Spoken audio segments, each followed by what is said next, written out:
안녕하세요, 이지은 코치입니다. 오늘은 육아 스트레스에 대해서 얘기해 보려고 하는데요. 저도 이제 영상을 만들 때 어떤 영상을 만들어야 여러분한테 도움이 될까 하면서 키워드를 좀 찾아보거든요. 근데 그러면은 육아 하고 검색하면 뭐가 많이 뜨냐면 육아 용품 이런 거가 제일 먼저 뜨긴 하지만 그 다음으로 많이 뜨는 게 육아 스트레스 이런 키워드 많이 뜨더라고요. 그러니까 육아 스트레스가 그만큼 여러분한테 되게 지금 당면한 문제고 고민거리가 많이 있으신 것 같아요. 저도 육아 스트레스 정말 많았기 때문에 그 마음 너무 이해가 됩니다. 우리 도대체 왜 이렇게 육아 스트레스 때문에 힘든 걸까요? 근데 생각해 보니까 어쩌면 우리는 육아 스트레스가 있을 수밖에 없겠다 이런 생각이 들었어요. 왜냐면 우리 윗대 그 어머님 세대는 어떤 방식으로 육아를 했냐면 먹고 살기 위한 육아를 많이 했잖아요. 그래서 어떻게 하면 굶지 않고 우리가 먹고 살 수 있을지 정서 이런 거는 돌볼 여유가 없었을 거고 어떻게든 엄마는 열심히 일을 해서 먹여 살릴 생각하고 생존하는 게 제일 우선이었잖아요. 이제 그런 삶을 살아오신 분들인데 우리는 어떠냐면 이제 더 이상 물질적으로 가난한 시절은 지났어요. 근데 우리는 정서적으로 이제 결핍한 시대를 만나게 된 거예요. 그래서 이제 어떻게 하면 정서가 결핍되지 않게 정서가 풍요로운 아이로 키울 것인지를 이제 고민하고 있는 세대인데 이렇게 물질적으로 결핍이 있었던 세대의 육아법에서 이런 정서적으로 이제 채워주고 있는 육아법으로 이동하면서 우리는 몸으로 받은 육아를 그대로 아이한테 줄 수가 없는 거죠. 육아는 우리가 한 번도 안 배웠다고 생각할 수도 있지만 실은 우리가 엄마한테 돌봄을 받으면서 엄마가 나를 키우면서 내가 몸으로 느낀 것들이 이미 다 새겨져 있거든요. DNA에 새겨져 있는 것처럼 이렇게 이미 다 새겨져 있는데 그래서 엄마가 나를 키운 것처럼 나도 자연스럽게 아이한테 육아가 나간단 말이에요. 근데 이젠 그렇게 육아를 하면 안 되는 거예요. 방에다 가둬놓고 감자 캐러 가면 안 되는 세대란 말이죠. 누나한테 동생 너가 밥 먹여라, 옷 입혀서 학교 보내라 하면 안 되는 세대가 된 거예요. 그러니 이제 엄마가 나를 키운 방식과 전혀 다른 방식으로 하려니 몸에 기억된 건 예전 세대의 그 낡은 육아법이 몸에 다 배어 있고 근데 나는 이제 책이나 유튜브나 강연이나 들어보면 전혀 다른 얘기 어떻게 하면 아이를 자존감 있게 키울 수 있는가를 이제 그것에 대해서 얘기하는 세대인데 그거를 하려니 몸이 기억하는 것과 내가 하려는 것의 괴리가 너무 크잖아요. 그래서 우리는 육아가 힘들 수밖에 없는 것 같아요. 만약에 육아가 힘들지 않다면 그냥 윗세대에서 받은 대로 그대로 아이에게 물려주면 힘들지 않겠죠. 배울 것이 없겠죠. 그냥 자연스럽게 나가는 거겠죠. 엄마 고양이가 아기 고양이 키운 대로 그 아기 고양이가 또 아기 고양이 키우는 거죠. 그렇게 자연스러운 그 대물림으로 키워내면 쉽겠지만 우리는 그 큰 격차를 그 몸으로 겪고 있는 세대이기 때문에 그 진화를 겪어내고 있는 세대이기 때문에 어쩔 수 없이 힘들 수밖에 없다고 생각합니다. 그래서 좋게 생각하면 우리는 그 진화의 한가운데 있는 엄청난 세대인 거죠. 우리가 잘 해내면 우리 후 세대들은 아마 편안하게 육아를 할지도 몰라요. 그러니까 우리가 지금 엄청난 책임감과 함께 되게 프라이드를 가져도 된다고 생각합니다. 그리고 저는 육아가 정말 수행의 과정이라고 생각해요. 육아만큼 전면적으로 이런 그 변화가 필요하고 수행이 필요한 분야가 있을까 싶어요. 만약에 회사를 다닌다고 생각하면 회사는 어떤 특정 분야에서만 잘해도 인정을 받고 나아갈 수 있잖아요. 근데 육아는 정말 여러 가지 면에서 밸런스 있게 다 성장을 해야 돼요. 이를테면 만약에 기술자다 그러면 그 기술만 잘하면 되잖아요. 컴퓨터 기술자다 그러면 그 컴퓨터 기술을 잘하면 인정받을 수 있잖아요. 근데 육아는 일단 책임감이 엄청 따릅니다. 보통 책임감이 아니에요. 팀장이 5명, 6명 팀원을 거느리는 그런 책임감과 저는 비교가 안 된다고 생각해요. 왜냐하면 이 사람들은 내가 조금 잘못해도 팀원들은 다른 회사 가서 잘 될 수도 있는 거고 내가 회사를 그만두면 다른 팀장이 오면은 또 더 좋은 회사로 거듭날 수도 있는 일이고 내가 맡은 책임이 사실 엄청 크진 않잖아요. 근데 육아는 이 한 사람의 생명을 이 사람의 인생을 기반이 되는 그 유년 시절 청소년 시절을 온전히 내가 책임져서 길러낸다는 게 그게 얼마나 큰 책임감이에요. 사람 한 명을 온전히 내 등에 이렇게 책임지고 간다는 게. 그래서 이런 책임감을 갖는 것 엄청난 거라고 생각해요. 그리고 게다가 인내도 엄청 필요합니다. 우리 일할 때는 어때요? 좀 바짝 열심히 하면 바로바로 결과물이 딱딱 나오는 일들이 많잖아요. 근데 육아는 그렇지 않아요. 육아는 화분 하나만 키워봐도 아는데 화분 하나 키우는데 얼마나 걸려요? 몇 년씩 걸리잖아요. 사람은 엄청나게 인내가 필요하잖아요. 지금 당장 하루하루 내 노력하는 게 하나도 보이지 않고, 근데 믿음으로, 인내로 그 시간을 버텨서 계속 가야 되는 거잖아요. 저처럼 이렇게 성격 급한 사람들은 그거 기다리는 거 엄청 힘듭니다. 저는 이렇게 딱딱 바로바로 결과가 나오고, 이렇게 뭐 1 더하기 1이면 2 하고 이렇게 정확하게 데이터 나오는 거 되게 좋아하는데, 이거는 뭐 데이터도 없고 결과도 안 나오고 모르겠고 잘 안 되는 것 같고 잘 가고 있는 건지 어쩐 건지 그냥 진짜 믿음으로 그냥 인내해서 가는 거예요. 이거 엄청난 수행이죠. 그리고 또 어떤 게 필요하냐면 이타심, 이것만큼 이타심이 필요한 게 없습니다. 이제 쉽게 만나는 이타심은 어떤 거예요? 내가 잘 해줘서 내가 좋은 사람이 돼서 이렇게 뭔가 이득이 있고 뭔가 그런 이렇게 돌려받는 게 있는 이타심일 경우가 많거든요. 사실 그런 맛이라도 있어야 우리가 이타적으로 행동할 거 아니에요. 그래서 이렇게 뭐 좀 그런 순수한 이타심, 나에게 이득이 한 개도 없는 이타심은 사실 우리가 추구할 일이 거의 없어요. 그런 걸 경험할 일이 없죠, 우리가. 근데 이 육아만큼은 정말 순수하게 이타심으로 행동해야 되는 거잖아요. 내가 얘한테 무슨 이득을 취하려고 나중에 얘가 커서 나한테 좀 뭐 갚겠지, 그런 식으로 아이를 키우면 안 되거든요. 그런 식으로 키우면 아이가 부채감을 안고 살잖아요. 그러면 행복하게 자기 삶을 살 수가 없습니다. 그래서 아이한테 줄 때는 정말 바라는 것 없이 완전히 순수하게 이타적인 마음으로 줘야 돼요. 그리고 그럴 수밖에 없는 게 뭐 내가 버는 돈도 없어. 아이를 뭐 키운다고 누가 나한테 그렇게 인정해주지도 않아. 우리나라 사회 분위기가 육아한다고 인정해주는 분위기가 아니잖아요. 그냥 순전히 내가 내 신념으로 키워나가는 거지. 누가 뭐 말이 엄마는 위대하다지, 우리는 다 뭐 집에서 애나 키우는 엄마라고 생각하는 그런 사회 풍조가 있잖아요. 근데 그럼에도 불구하고 집에서 아이를 키워나가는 그 순수한 이타심, 이걸 어디서 배울 거예요?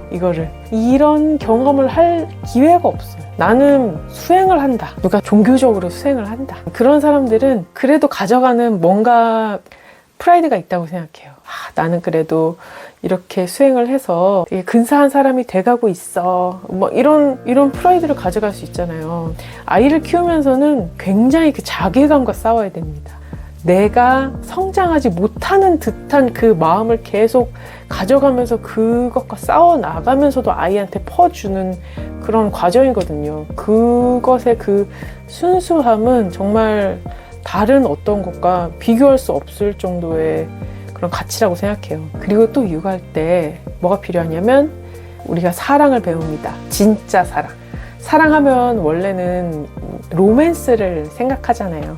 보통 우리가 아는 사랑은 막 보고 싶고 이렇게 애타고 서로 내가 네 비빔밥 비벼줄게, 너는 내 비빔밥을 비벼줘, 이러면서 그런 로맨스를 상상하면서 사랑을 꿈꾸잖아요. 근데 아이와 나누는 사랑은 그런 사랑이 아니에요. 그런 로맨스가 아닌 진짜 한 인간의 성장을 지켜보고 응원하는 그런 사랑. 이 사람이 나한테 뭘 해주기를 바라지 않고 온전히 내가 퍼부어주는 사랑, 이타심과 연결돼 있다고 생각하는데요. 그 주는 사랑을 저는 처음 배운 데고 생각해요. 남편이랑 결혼할 때는 이 남자가 나한테 잘 해줄까? 얘가 성실하게 돈을 좀 벌어올까? 이 가정을 좀 안전하게 든든하게 지킬 수 있을까? 얘가 계속 날 좋아해 줄까? 이런 걸 따지면서 결혼하거든요. 그래서 얘가 나한테 줄 수 있는 뭐 정서적 만족감이든 뭐 물질적인 기반이든 그런 걸 따져가면서 결혼한단 말이에요. 근데 그런 거를 이렇게 교환하듯이, 거래하듯이 이렇게 따지는 게 사실은 그게 사랑이 아니거든요. 그러니까 아이한테 얘가 나한테 주는 것을 재지 않고 그냥 온전히 주는 기쁨으로 주는 사랑, 이거 처음 배울 수 있는 게 아이와의 사랑이라고 생각해요. 그래서 이 엄청난 수련의 과정인 거죠. 사랑을 배워가는 수련의 과정.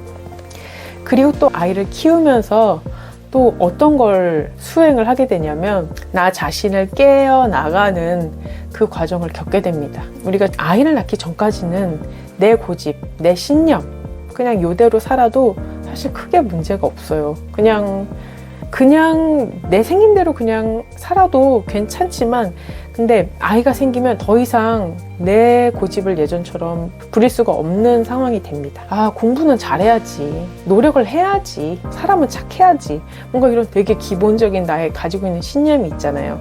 어렸을 때부터 너무 당연하게 받아들여가지고 가지고 있던 것들. 근데 그런 많은 신념들이 아이를 키우면서 하나씩 깨져 나갑니다. 아니, 깨지지 않으면 아이를 깨트려야 돼요. 왜냐면 아이는 어렸을 때는 정말 아무것도 몰라요. 그 과정에서 실수도 엄청 많이 하고 그냥 그 아이다움으로서 그냥 하는 행동들인데 그게 엄마의 신념을 이렇게 건드릴 때가 되게 많거든요. 엄마가 너무 당연하게 생각하고 있었던 거.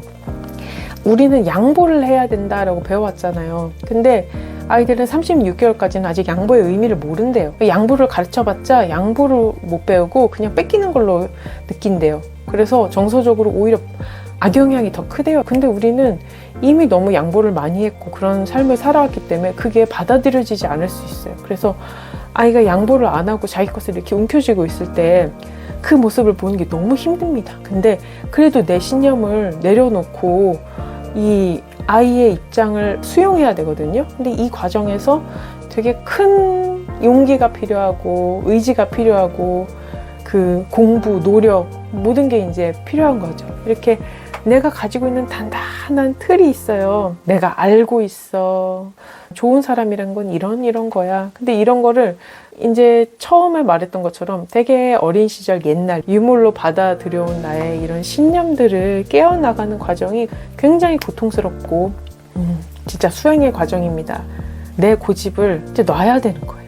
뭐 내 고집을 안 놔도 됐어요. 옛날에는 그냥 내 맘대로 살게 내비둬 하고 그냥 살아도 됐어요. 근데 이제 정말 너무 사랑하는 아이가 생겼기 때문에 이제 내 고집보다 이 아이가 더 소중한 거예요. 그래서 내 신념을 내려놓게 되는 거죠. 이런 경험을 언제 해보겠어요. 내가 가지고 있는 내 신념보다 더 소중한 사람을 언제 또 만나겠어요. 그러니까 정말 엄청난 수행을 하게 되는 거죠. 그래서 어떻게 보면 육아 스트레스라는 게 정말 많은 분들이 고민을 하고 계시지만 아이를 키운다는 것 자체가 굉장한 수행의 과정이기 때문에 고통스러울 수밖에 없고 그럼에도 성장해 나가는 그런 과정이 되는 것 같아요. 그래서 육아 스트레스를 극복하려면 제 생각에는 가장 먼저 육아는 수행의 과정이구나 그냥 이렇게 받아들이는 게 중요할 것 같아요. 왜 우리 등산하러 갈 때 왜 이렇게 힘들어 왜 이렇게 힘들어 왜 이렇게 힘들어 이렇게 하면서 가면 그 등산의 과정에서 기쁨을 느낄 수가 없잖아요. 등산은 가다가 돌아올 수 있지만 육아는 그만둘 수도 없는 일이고 육아는 한번 시작하면 놓을 수 없다는 게 그게 그 엄청난 책임감으로 느껴지는 거잖아요. 그러니까 어차피 이제 등산을 시작했다면 아이를 낳아서 키우기 시작했다면 육아는 수행의 과정이구나. 부처님이 삶은 고통이라고 했다는데 생쥐꼬라고 했다는데 이게 그거구나. 그냥 받아들여서 내가 성장하는 과정이구나. 그래 내가 이거를 거쳐가면서 내가 엄청나게 성장할 거야. 이렇게 받아들이면 좋을 것 같아요. 고통을 받아들이면 오히려 편해지는 거 아시죠? 그렇게 되는 거죠. 그리고 내가 얼마나 대단한 사람인지 내가 얼마나 엄청난 수행을 하고 있는지 이 보통 수행자들이 하는 게 아니라 이거는 정말 수행 종합 선물 세트를 지금 하고 있는데 이런 내가 지금 굉장한 사람이고 엄청난 일을 하고 있다 스스로 대견하게 여기면 너무 좋을 것 같아요. 다른 사람들이 인정 안 해줘도 괜찮아요. 어차피 인정해줘가지고 내가 느끼는 거는 그건 가짜예요. 남들이 인정 안 해줄 때 나 스스로 느끼는 거 그거 진짜입니다. 그러니까 남들이 인정 안 해줘도 내가 나를 인정해 주는 거예요. 와, 나 진짜 대단한 일 하고 있고 나 정말 멋져. 인정 안 해줘? 그런데도 이렇게 열심히 해? 와, 나 진짜 짱이다. 나 진짜 너무 잘하고 있다. 이렇게 스스로를 다독여 주는 거죠. 그리고 마지막으로 우리가 성장해가는 작은 발걸음들이 있을 거예요. 내가 옛날에는 우리 아이 밥 먹으면서 흘릴 때마다 속이 부글부글 해가지고 막 인상이 팍 써졌는데 이제는 아이가 밥 먹을 때 흘리는 게 화나지가 않아. 아, 그래, 우리 신념 있잖아요. 밥 먹을 때 흘리지 말아야 돼. 이 신념 있잖아요. 근데 그 신념을 점점 깨나갈 거 아니에요. 매번 밥 먹일 때마다. 그래, 아이는 밥 먹을 때 흘릴 수 있어. 그래, 흘리면서 손에 협응 능력이 늘어나는 거야. 이러면서 계속 스스로 이렇게 자기 틀을 넓혀 나가잖아요. 근데 이제 어느 날 아이가 흘렸는데 마음이 괜찮아. 그리고 막 아이가 열심히 숟가락질 하는 게 막 너무 예뻐. 그리고 막 대견해. 와, 어저께는 이렇게 했는데 오늘은 이렇게 하네. 이런 게 보이고 그 아이의 고유함이 보이고 유능함이 보이고 예전에는 고통스러웠던 게 이제는 더 이상 고통이 아니게 되면서 나의 성장함을 느끼는 그 한 걸음 한 걸음을 내가 큰 의미로 느끼고 진짜 큰 성장이 맞아요. 그게 육아를 통해서만 배울 수 있는 엄청난 그 성장이거든요. 자신의 신념을 깨나가고 아이의 고유함을 볼 수 있는 거. 그러니까 그 작은 발걸음 하나하나를 내가 축하하고 대견하게 생각하고 인정해주고 그러셨으면 좋겠습니다. 그러려면 조금씩 이제 적으면 좋아요. 해서 제가 워크숍을 할 때 이제 힐링 기호가 일기 이렇게 해서 그 포맷을 알려드리는데 내가 이제 화나는 것들, 나의 상처, 뭐 내가 어떻게 바뀌고 싶은지 이렇게 쓰는 거 있어요. 근데 그거를 이렇게 매번 써나가다 보면 내가 옛날에는 이게 이렇게 화가 나고 그래서 애한테 이렇게 화를 냈었구나. 아, 내가 이런 신념이 있어서, 내가 유년 시절에 이런 아픔이 있어서, 내가 유년 시절에 먹을 때마다 흘린다고 혼나서 엄마가 흘리면 안 된다고 등짝 때려서 이런 신념이 있었는데 내가 이렇게 풀어내고 치유하고 노력해서 이렇게 바뀌었구나. 이런 거 이제 기록으로 남기면 더 선명하게 보이고 잘 느낄 수 있게 되거든요. 그러니까 이렇게 글을 적으면서 내가 어떻게 변해가는지, 내가 엄마로서, 내가 한 인간으로서 얼마나 성장하는지 여정을 길을 쭉 그려놓으면 조금 그 스트레스가 예전처럼 그렇게 고통으로만 느껴지지는 않을 거예요. 저는 육아를 하기 전에는 제가 원래 하던 일이 게임 개발자였거든요. 그래서 디자인을 했었는데 그때의 저는 개발자였어요. 딱 저의 수준이, 저의 그릇이, 깜냥이 그냥 어떤 디자인을 잘 만들어내는 그런 나는 그런 개발자다 이렇게 생각하고 있었는데 아이를 기르면서 제가 수행해온 많은 것들이 저를 훨씬 더 큰 사람으로 만들어줬습니다. 그래서 인내하는 시간, 그리고 이 이타심을 배우고 이 무거운 짐을 짊어지는 책임감을 배우고 사랑을 배우고 그리고 고집을 내려놓는, 이제는 고집을 내려놓는 게 예전처럼 그렇게 어렵지 않아요. 예전에는 내 생각이 되게 중요하다고 생각했는데 이제는 그걸 포기하고 놓아가면서 제가 얻은 그런 시야가 넓어지는 이런 것들을 많이 겪다 보니까 내 고집을 굳이 그렇게 필사적으로 가지고 있을 필요가 없다는 거를 너무 많이 느꼈기 때문에 고집이 많이 놔져서 이제 저는 훨씬 더 큰 사람, 도태된 게 아니라 제가 느꼈을 때 정말 더 큰 일을 할 수 있는 사람이 됐다고 느끼거든요. 여러분도 이 육아 스트레스지만, 지금은 스트레스겠지만 요거를 겪어 나가면서 성장하는 한 걸음 한 걸음이 여러분을 엄청 큰 사람으로 만들어 줄 겁니다. 그래서 여러분이 이제 아이를 어느 정도 키우고 다시 사회에 나갈 때 여러분이 가지고 있는 포스는 보통이 아닐 거예요. 아마 어마어마한 에너지를 뿜어내실 수 있을 겁니다. 정말 큰 책임을 질 수도 있고 인내도 있고, 난 우리 아이 7년 8년도 기다렸어. 1, 2년? 오케이. 그리고 이타심, 내가 정말 상대방을 위해서 어떻게 해야 되는지도 알게 될 거고, 맺고 끊는 거 이런 것도 되게 많이 생겨요. 아이한테 우리 맺고 끊는 거 연습 굉장히 많이 하잖아요. 엄청나게 업그레이드해서 대단한 사람이 되실 테니까 이 육아 스트레스 지금은 너무 힘들지만 그래도 한 걸음 한 걸음 의미 있게 나아가셨으면 좋겠습니다. 그러면 여러분 행복한 육아 하시기를 바라면서 다음 시간에 다시 만날게요. 안녕.